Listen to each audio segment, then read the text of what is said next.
So welcome to our Coach's Corner training. How about that? That sounds better. And it is January the 28th. Oh, I had to look. That's why the clock wasn't changing. January 28th, 2015. Never mind. It would take too long to explain. The inside joke. Obviously, you had to be there, right? Yeah. Well, and I'm no better than she is. Earlier today, I said, so is it Wednesday or what day is it? I'm so mixed up. I need my computer to say what day it is as well as the date, and that would help me. I was watching the clock to see when it would be 7:30 and my last call would be over with, and it just kept saying 28. Yeah, see, it's too hard to explain, right? Got it. You never got to 7:30. It was just 28. like for 24 hours. That's so weird, huh? Oh, brother. Well, okay. You're in charge of this. No, that's perfect. Okay. All right, I'm in We're charge. having fun. Okay, so what we thought tonight would be really fun to, really get down to some training, because it's kind of like Karen was saying before, you hear it and it's wonderful, but it sure is nice to repeat it and hear it with different ears after certain experiences you've had and from different voices. And both you two and David are all on ED2B calls. And so really, you're getting some great messages from all those different people. And anyway, so tonight we thought it would be kind of fun to have some training of our own brought to you by the coaches on our team. Special guests, right? Right. So I asked David and I asked Debbie if they would train for us tonight. So let's take it away. Debbie, you want to be first or second? And David. Okay. Oh, I'll go first, and then I'll get it over with. Okay. Hey, you're great. Debbie. And take all the time. I won't mind. Oh, no. It will be short and sweet. It doesn't go anywhere. It just stays at 28. Yeah. So Claudia asked me to talk about making a list and getting the word out and how we find contacts, how we find people to call and to keep in touch with. And there's always your family. I have a huge family on both sides. And so that obviously is the first go-to. But besides that, and your close friends, there's your Facebook contacts, which if you have, I remember when I first became a coach and they asked me how many friends I had on Facebook. And they encouraged all of us to make sure that we had over 500 friends on Facebook. And so it's important to friend people because they see what you post. And so the more friends you have, the better contact you have. So another one was your Christmas card list, people that you send Christmas cards to over the years. And that takes you clear back to high school and college and, a long way back. People maybe you haven't connected with other than Christmas cards. And this gives you a chance to call them up and it's really fun to call up and connect with people. One of the suggestions that was given on our training this week was to go through the phone book and to go to the advertising pages and start like at the A's. And if you know of someone who is in advertising, or you know of someone who's an attorney, and then you go to the B's, and maybe you know someone who's a beautician, or is a bookkeeper, or is a builder. And all of these words will just start making, reminding you of people that you know. So the next one was the C's. And so maybe you know someone who's in car sales or someone who's a chiropractor. Anyway, and you just go through the entire phone book, basically, writing down names of people that you know and that you can connect with. And it is surprising because I initially had, it was easy for me to write down my first 100. And it was relatively easy to write down my next 100. So I had 200. But I was kind of like, where do I get new names from? So when they said go through the phone book, that opened up a whole new avenue of people I know that I hadn't thought about before. And so I've started making that my assignment is to get another 100 this week. So I'll have 300 people on my connections list by the end of the week. So anyway, so that's, I don't know if any of you, the rest of you have ideas of how you come up with names, but that's what I've been doing. Gee, that's great. Wow. I love that idea of the phone book, and I've heard it lately, I guess on the same ED2B call, but I haven't done that, and I think that's really clever because it's surprising to remember names that aren't front and center with you, right? Or that you haven't seen for 7 or 8 or more years. Well, and it's interesting how occupations or businesses kind of jog your memory or make you think, oh yeah, this person and this person. And so, you know, if you go from A to Z, you're going to easily have 100 people that you know. I think I'll do that too, to get some fresh names. I love something that happened to David and me this week. It was he on his Facebook said that he had left his job and now was doing health coaching. So it was basically a grand opening for him on Facebook. And he said, hey, you know who responded to me? And I said, I don't know. And he said, okay, I'll give you a hint. So he gave me a hint. And I kept guessing names. And he goes, no, but that's a good person. We need to put them on the list. No, everybody should, yeah. Anyway, we came up with all sorts of names of people that were not on either one of our lists that I was guessing who this might be. We know lots of people. We all do. Yeah. You just can't help but know a lot of people. It's kind of fun. Anyway. That's great. Okay, Debbie, were you going to tell anything else? Nope, that's it. Okay. Time sweet. That was just really fun. It's really fun to be reminded, and it is something that you just keep adding to and keep adding to and keep adding to and try to keep it organized. And yeah, Sheila, you probably have a cast of thousands on yours. Oh, haha. No, I don't. Anyway, so yeah, it's great. Anyway, thank you, Debbie. That's awesome. David. All right. Oh, Sheila, we decided this week we would have some training. And so Debbie's training us on making our names list, and David's going to train us on something else here. All right. So here we go.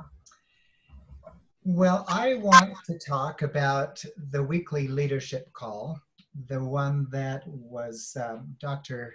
A and Dan Bell talking to us this past Monday, 2 days ago. And I listened to it once when I was driving and thought, there's good stuff here.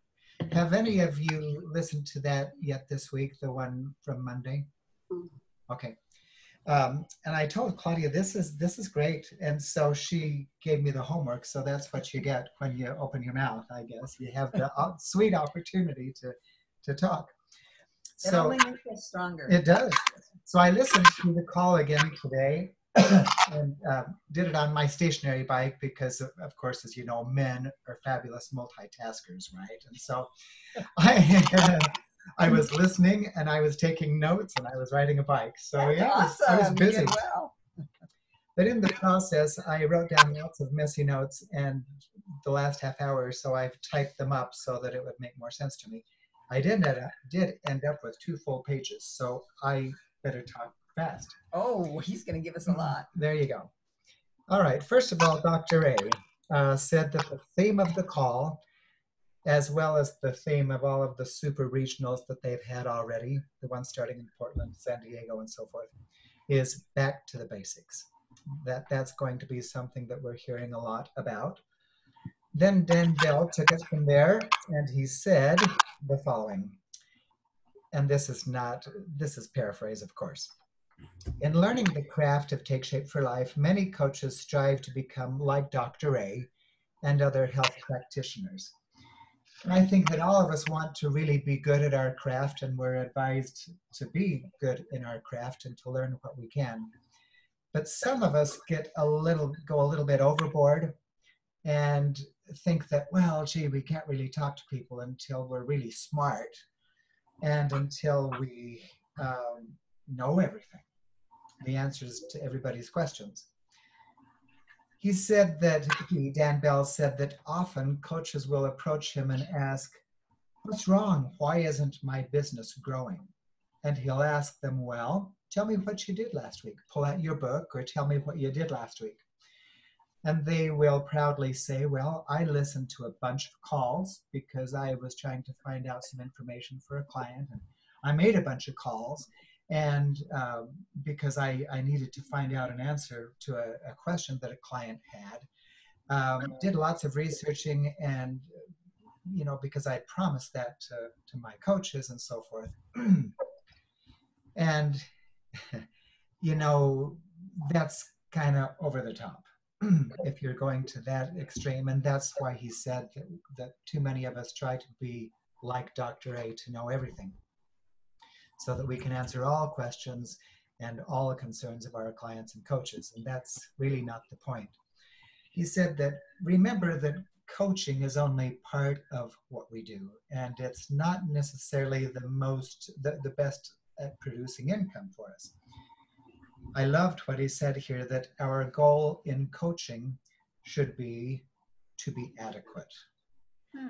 That's okay to be adequate, because we have, after all, this marvelous support system, nutrition support and all of the other calls where people can get help. So to really grow our businesses, which is something that the four of us here and others who will listen later are most interested in, we need to spend 80% of our time in true income producing activities, or IPA as we know that we call them. We're talking about acquiring new clients and sponsoring new coaches here. So that's what that means. Then Dr. A said, what is our true value in the marketplace? It's to bring in new clients and help them discover our bio network of support. Also to awaken clients and coaches to what is possible for them. Possible in weight loss and possible for building a business and discovering the trilogy of health. At every level, we should help them see how they can do everything that we can do. And that's a big nugget when you stop and think about it, that like Dan Bell said, if we spend so much of our time becoming expert in everything, then the people that we're helping will say, wow, I can never do that. I don't ever want to be a coach, because if coaches have to be that smart, I don't have time and I don't have the interest. So the more important thing at every level, again, is to help them, our clients and coaches, see that they can do everything that we do. That's good. And in the process, we need to make money, because that's going to be what gives us staying power in the business and keeps us discovering people one person at a time, as we often hear and say, to be coaches. If we aren't making money, pretty soon we're going to starve to death and look for something else to do. Dan Bell, back to him. It's not our job to teach our clients and coaches everything. Too many of us get stuck talking about the hard science of weight loss, and Dr. A intervened with something that was too medical for me to even write down here, but you get the idea. Some people really think that they need to explain to clients what that means when we're talking about a moderate fat burn and on and on. Wow. Or maybe we spend 3 hours with someone in the back office making sure that they understand how to negotiate everything back there. We need to understand that they need to own the process themselves, whether they're clients or coaches. And if we have to spoon feed them everything, it's not going to be a relationship that is going to last forever, because somebody will get tired. And it's going to be us before anyone. I loved two words that Dan Bell used. He said, we don't want to smother love them. Don't know that I've ever heard smother love. Instead, we should strive to teach simply, without all the details that we could come up with. Discover what they want out of the program and out of the business. And here are some things that are important, that we should help them with their story, with three-way calls with their first order. Help them make some money because that will fire them up. Pretty basic, huh?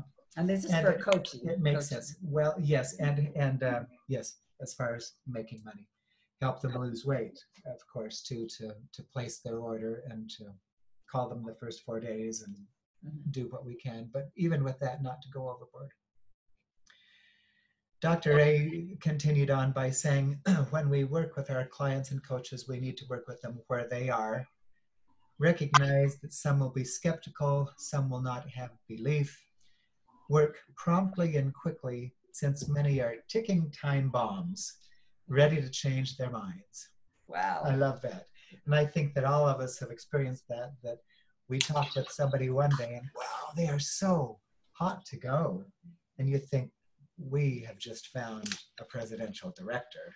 Yeah. That's fabulous. And then the next time you talk to them, they've switched to something else or taken a nap or something. We need to make things easy, make sure everyone knows about the support calls, the weekly support calls that we have, even these that we have within our little group and those that are televised and broadcast on playback all over the country. Let's see. I said that already pretty well. I said that too. Here's something that Dr. A said, which was interesting to hear him say point blank. Recognize that the 5 and 1 is not sustainable over time. Not sure that I've heard him say that exactly that way. We must all learn the habits of health and live them. And he said, especially the neat ones. So there we go. Neat. It's our week for neat.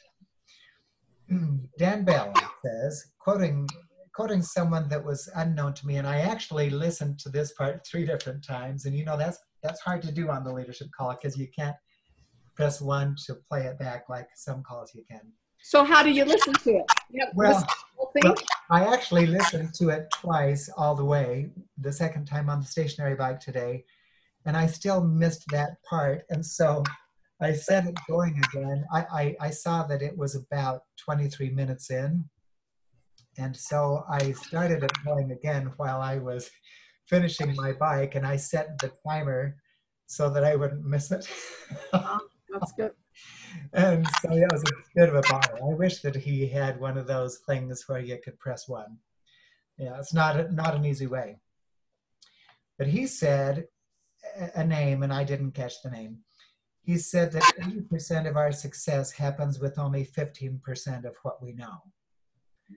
Now, judging from and I even Googled it to see if that was some famous quotation or something, and I couldn't find it. But what I got out of the context that he was saying is, don't feel like you need to know everything. You know enough to have a lot of success. Maybe another way of saying it is ready, fire, aim. Hasn't Kim said that in the olden days? It's not that we don't want to keep learning, because we certainly do, but we don't need to know it all. We can have lots of great success even when we don't. We must not make it about ourselves. Consider what your new people need to achieve immediate results, whether as clients or coaches. The universal cure for what discourages us or them, meaning our clients or our coaches, is to take on a new client or a new coach. And this is another thing that I went back to listen to. I was listening to 2 things.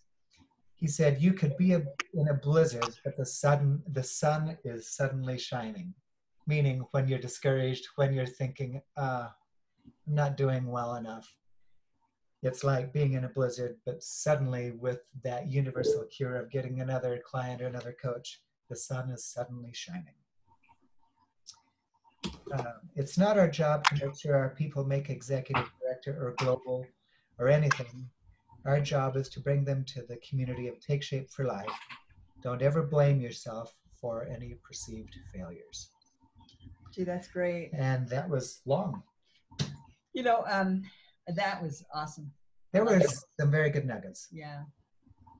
I love all the different calls that are available to us and the different little videos. How did you guys watch the one that Kim just did called managing your expectations. Mhm. Wasn't that powerful? I mean, really, really powerful for both things, right? Yeah, she kind of nailed it when she said, "This you don't arrive. You Yeah. just it's you just have to keep going for the rest of your life." I really like that. I just really thought she said some great things. So yeah, yeah. So there are calls all the time. There's doctor calls, there's nurses calls, there's habits of health calls. There's this field leadership call every week. There's the go-getter call. There's this one, which is a real personal call. But so there's so many different ways of in I mean, you could be listening to calls all the time. And so you have to kind of pick and choose and, just do the best you can. Don't feel like you're slacking if you're not listening to a call, but if you can do it, great. But yeah, like David said, Kim has said to me on numerous occasions, Claudia, you know enough. You've been trained enough. Get to Just get to work. Make those work calls. Yeah. So I thought that, that's very good. I can't remember if I shared this one little nugget, and I'll do this quick because I don't want this call to go long. But did I share about this idea of when you make a call? I did with Karen just a little while ago. When you make a call to someone or you connect with them on the street or whatever, you just make your first connection with them, that the idea is that you usually you don't have time to really go into it, and you really don't want to. And so to say to them, I don't have time right now, and then could we talk tomorrow at 3 or Friday at 2? Oops. Could we? And so you set an appointment. Anyway, the magic of setting an appointment is that there is no fear. Whereas if you just say, oh yeah, I'll get back to you, Mhm. then we have those voices that start coming to us, and it starts saying, oh, it's dinner time. Oh, they don't want to hear from you, blah, blah, blah. But if you have that appointment, then those voices are gone, and it's just easy. So that's my challenge that I want to do. Because they're expecting you to call, so that makes it easier. Yeah, and you're living up to your commitment, and so yeah. So anyway, I just thought that was very cool. I probably told you guys that already, but I thought I gotta say that again. Anyway, so that's about it. Anybody have anything they want to say? Questions, criticisms? No criticisms. Yeah. And your challenge, it sounds like your challenges are going well. You guys are dynamite. This is good. It's easier this year than last. What'd you say? It's easier this than last time. Yeah, it gets easier each time. This one's so much more easy for me this time. Even though I have more people in my room, it's much easier. Debbie, how about for you? Is it easier?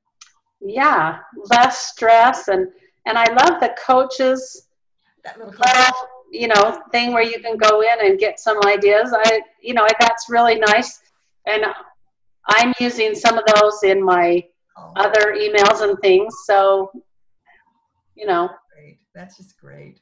And how's your Zoom call going, Debbie? I have mine tonight at 9 o'clock. So Right. Coming up. Good. Well, great. This is fun. It's fun to share ideas and fun to get some, new trainings and stuff. I hear all sorts of trainings on YouTube and different places too, that if I find good ones, just know I put them on Coach's Corner for you guys, okay?